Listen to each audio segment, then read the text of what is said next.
battery manufacturer claims that the mean time of their battery is 20 hours. So this is the population mean. The population mean value will be in 20 hours and a random sample will be taken here. The random sample size will be in 10. So there are 10 batteries will be taken. So that the sample mean also given as 19.2 hours. Also a standard deviation value also given, that is the S is equal to 1.5 hours. So we are going to find the value using the t-test. So this is the problem statement. So next we are going to see what are the given terms which is given in the question. So Naresh, can you come and explain the first given terms?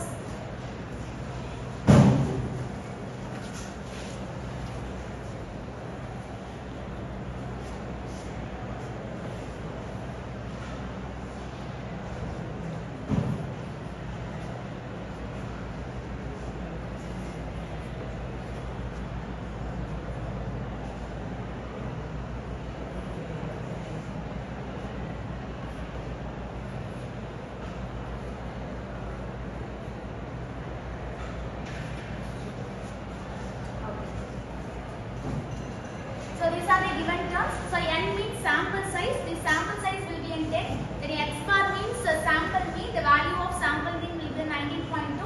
And then the standard deviation, that is the sample standard deviation, which will be in 1.5. And the population mean mu value will be in 20. So these are the given terms which is given in the question. So next we are going to define two hypotheses. So Sudarshan, can you come and explain the hypothesis?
There are two types of hypothesis. So one is null hypothesis, one is alternative hypothesis. So when null hypothesis is defined as H0 and alternative hypothesis is defined as H1. In null hypothesis, there is no significant difference in population mean, but in alternative hypothesis, there is a significant difference in population mean. So these are the two hypotheses. First we are going to define the null hypothesis as well as the alternative hypothesis. So on null hypothesis there is no significant difference in the population mean, and the alternative hypothesis is the opposite case of the null hypothesis, that is means there is a significant difference in the population mean. So next we are going to define the formula for the t-test. So Navadip, can you come and explain?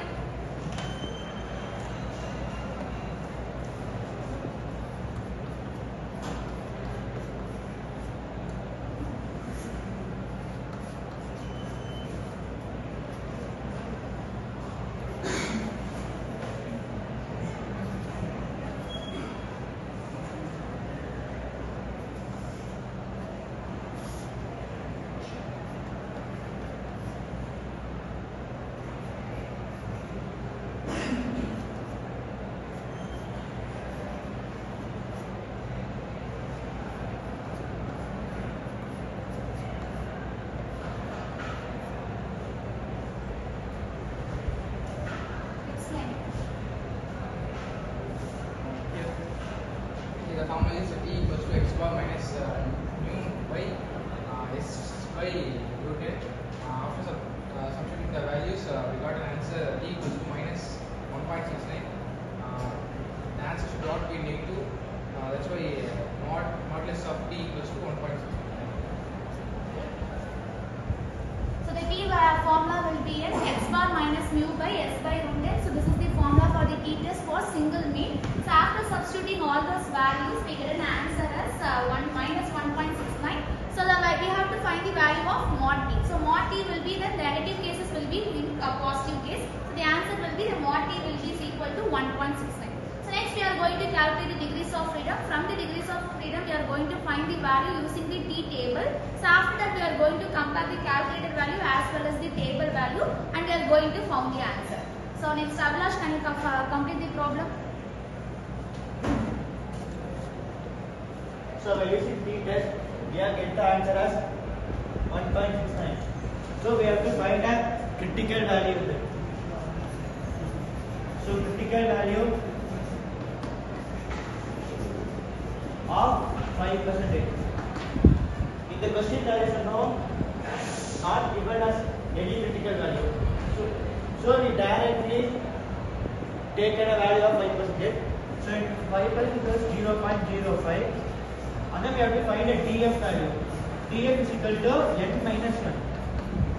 The sample resistance. So 10 minus 1, 9. So in T table, we have to use a two-tailed value in 0.05. For example, it is the T table like that. DF value is given as straight like this. And then two-tailed given like this and one-tailed. So we have to find the value of two-tailed of 0.05 and then DF value is 9.